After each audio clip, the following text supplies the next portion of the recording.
अस्सलाम वालेकुम students. Previous lesson में हमने डिस्कस किया था सब्सटेंसेस के बारे में और सब्सटेंसेस की टू टाइप्स यानी एलिमेंट्स और कंपाउंड्स के बारे में। आज हम जाते हैं मैटर की सेकंड टाइप पे। मैटर की फर्स्ट टाइप जो थी वो सब्सटेंसेस थी जो कि प्योर फॉर्म थी। अब सेकंड टाइप जो है वो हमारे पास आ जाती है मिक्सचर पे। तो आज हम इंशाल्लाह इस वीडियो में डिटेल से मिक्सचर के बारे में स्टडी करेंगे। तो सबसे पहले हम आ जाते हैं डेफिनेशन पे मिक्सचर की कि मिक्सचर बेसिकली है क्या। पहले तो हम इसको लिंक करते हैं मैटर की फॉर्म से कि वो इम्प्योर फॉर्म ऑफ मैटर है। जैसे कि सब्सटेंस प्योर फॉर्म था तो मिक्सचर जो है हमारे पास इम्प्योर फॉर्म है। तो अब बेसिक डेफिनेशन मिक्सचर की है, टू और मोर सब्सटेंसेस मिक्स टुगेदर। जब हम टू या टू से ज्यादा सब्सटेंसेस को आपस में मिक्सअप करेंगे तो हमारे पास क्या बनेगा, मिक्सचर बनेगा।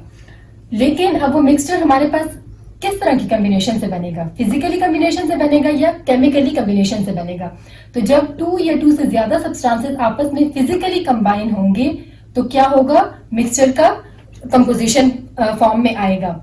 लेकिन इसमें क्या होगा कि केमिकली रिएक्शन नहीं होगा, ये जस्ट फिजिकली कॉम्बिनेशन होगा जो कि हम इजीली सेपरेट कर सकते हैं। फिर मिक्सचर जो है हमारे पास किस किस चीजों के कॉम्बिनेशन से बन सकता है, एटम्स के आपस में कॉम्बिनेशन से बन सकता है, एटम्स के मॉलिक्यूल्स के कॉम्बिनेशन के साथ बन सकता है और मॉलिक्यूल्स के एटम मॉलिक्यूल्स की आपस में कॉम्बिनेशन से भी बन सकता है।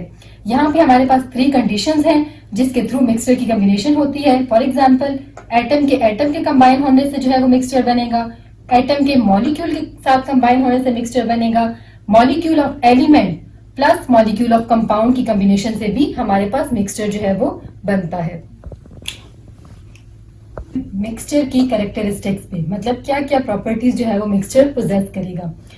Components are not in fixed ratio. Components हम कहते हैं कि वो फॉर एग्जांपल जैसे अभी हमने कहा कि जो मिक्सचर है वो एटम्स के साथ या एटम्स का मॉलिक्यूल्स के साथ जो है वो एक कॉम्बिनेशन है। तो जो कंपोनेंट्स होंगे उनका कोई जो मिक्सिंग रेशियो है वो फिक्स नहीं होगा, उसकी क्वांटिटी हम कम ज्यादा कर सकते हैं। Can be separated by physical method. जो कंपोनेंट्स हैं उनको हम आफ्टर कंबाइनिंग उसको हम वापस प्रीवियस या रिवर्सिबल कंडीशन में ला सकते हैं क्योंकि ये फिजिकली कंबाइंड होते हैं, केमिकली कंबाइंड नहीं होते, कोई नया प्रोडक्ट नहीं बना होता। वही चीजों को जो कंपोनेंट्स हैं उनको हमने फिजिकली मिक्स किया होता है जिसको हम इजीली सेपरेट कर सकते हैं और सेपरेशन के डिफरेंट मेथड्स होते हैं, वो हम फर्दर आगे डिस्कस करेंगे। जो कंस्टिट्यूएंट है उनकी physical property as it is रहती है, ठीक है। अब हमारे पास मिक्सचर की एग्जांपल्स में हम ले लेते हैं शुगर प्लस वाटर। हमने शुगर लिया, उसको हमने वाटर में मिक्सअप किया तो हमारे पास जो सोल्यूशन बना वो स्वीट इन टेस्ट होगा, लेकिन शुगर की अपनी प्रॉपर्टीज भी इसमें होंगी, वाटर की अपनी प्रॉपर्टीज एज इट इज रहेंगी, इनकी प्रॉपर्टीज में चेंज नहीं आएगा। सिमिलरली सॉल्ट को हमने वाटर में ऐड किया, उसको हमने मिक्सअप किया तो हमारे पास सोल्यूशन बन गया। अब सोल्यूशन को हमने क्या किया, हम इजीली इसको सेपरेट कर सकते हैं एवापोरेशन के मेथड से। हमारे पास वाटर जो है वो एवापोरेट हो जाएगा और पीछे सॉल्ट जो है वो रह जाएगा। तो ये हमारे पास जो है वो मिक्सचर की प्रॉपर्टीज आ गई। कंपोनेंट्स ऑफ मिक्सचर पे, कंपोनेंट्स का मतलब है वो चीजें जिनको मिक्सअप करने से मिक्सचर बनता है। सबसे पहले हमारे पास आएगा सोल्यूट, सेकंड नंबर पे है सॉल्वेंट।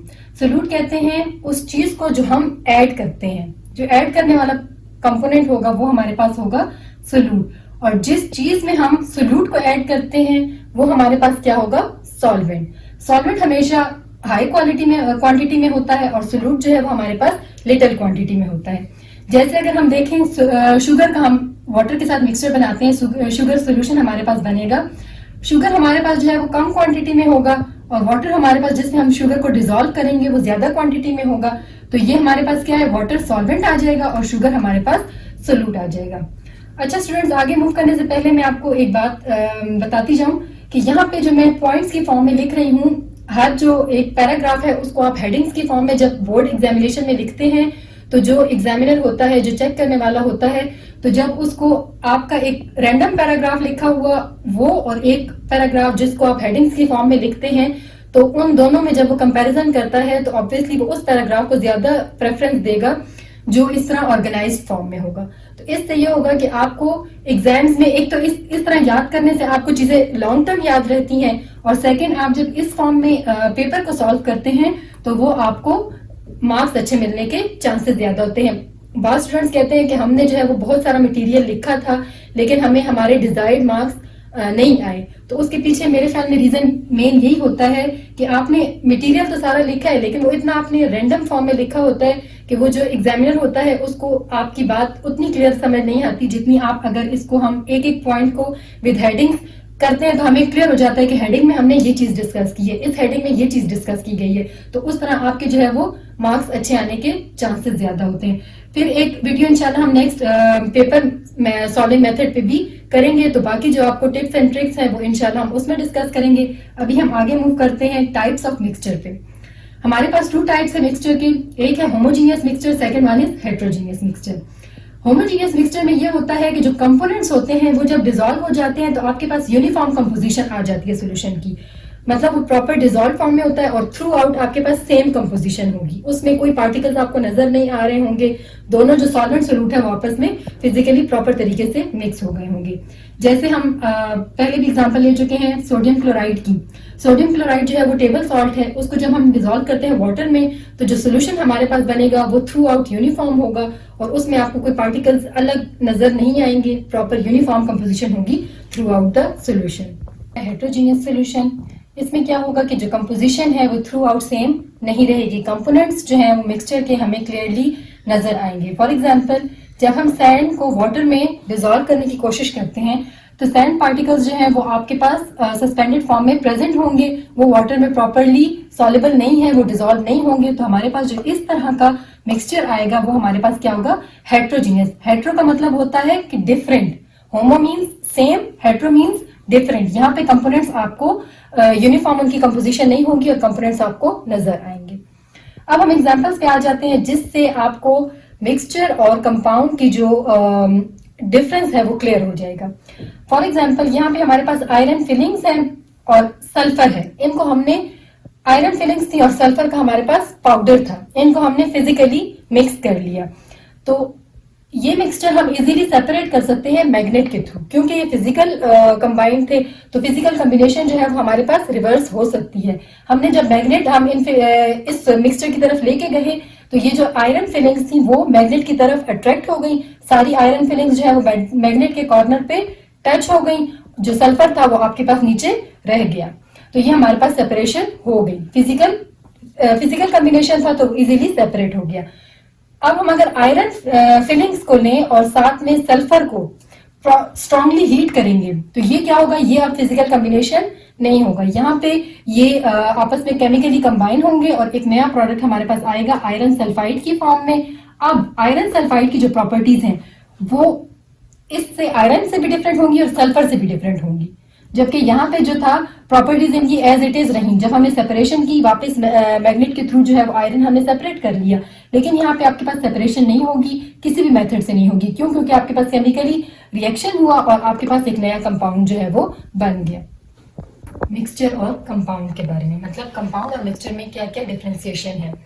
मिक्सचर को भी हमने डिटेल से स्टडी कर लिया, कंपाउंड को भी हमने डिटेल से स्टडी कर लिया। अब हम एक ब्रीफ पॉइंट्स की फॉर्म में बताएंगे कि इन दोनों में मेन डिफरेंस कहाँ पे आ रहा है। मिक्सचर में ये होता है कंपोनेंट जो है वो फिजिकली कंबाइंड होते हैं, जबकि कंपाउंड में केमिकल कॉम्बिनेशन होती है, रिएक्शन होता है, नया प्रोडक्ट बनता है।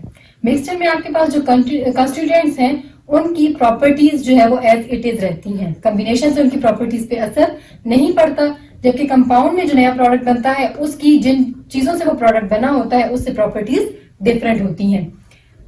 यहाँ पे मिक्सचर में जो कंपोनेंट्स हैं उनका कोई फिक्स्ड रेशो नहीं होता, जबकि कंपाउंड में हमने पहले डिस्कस किया कि उसका फिक्स्ड रेशो होगा, जो जिन एलिमेंट से वो बना है उसका एक फिक्स्ड रेशो होगा। मिक्सचर के जो कंपोनेंट्स हैं उनकी फिजिकल सेपरेशन पॉसिबल है डिफरेंट फिजिकल मेथड्स के थ्रू, जबकि कंपाउंड है उनके जो कंपोनेंट्स हैं वो फिजिकली कंबाइंड नहीं होते, इसलिए उनकी सेपरेशन भी फिजिकल मेथड्स के थ्रू पॉसिबल नहीं है। मिक्सचर जो है वो हमारे पास उसमें कंपोजिशन होमोजीनियस भी हो सकती है, जैसे हमने शुगर का सोल्यूशन डिस्कस किया था, और हेट्रोजीनियस भी हो सकती है, जैसे हमने सैंड का सोल्यूशन वाटर में डिस्कस किया था। जबकि कंपाउंड में जो कंपोजिशन है कंपोनेंट्स की वो थ्रू आउट होमोजीनियस होगी। लास्ट हमारे पास आ जाता है कि मिक्सचर को हम रिप्रेजेंट नहीं कर सकते किसी भी केमिकल फॉर्मूला के थ्रू, जबकि कंपाउंड का हमने लेक्चर में लास्ट में डिस्कस किया था कि कंपाउंड को हम एक स्पेसिफिक केमिकल फार्मूला के थ्रू रिप्रेजेंट करते हैं, जिसमें जिन कंपोनेंट से वो बना होता है उनकी रिप्रेजेंटेशन के थ्रू हमारे पास केमिकल फार्मूला आता है। इंशाल्लाह यहाँ से आगे फॉरवर्ड जो चैप्टर है वो हम नेक्स्ट लेक्चर में डिस्कस करेंगे। आपको अगर कोई क्वेश्चन पूछना है आप कमेंट में जाके हमसे क्वेश्चन कर सकते हैं। कोशिश करेंगे कि आपको एज सुन एज पॉसिबल उसका आंसर प्रोवाइड किया जाए। मिलते हैं नेक्स्ट वीडियो में। अल्लाह हाफिज।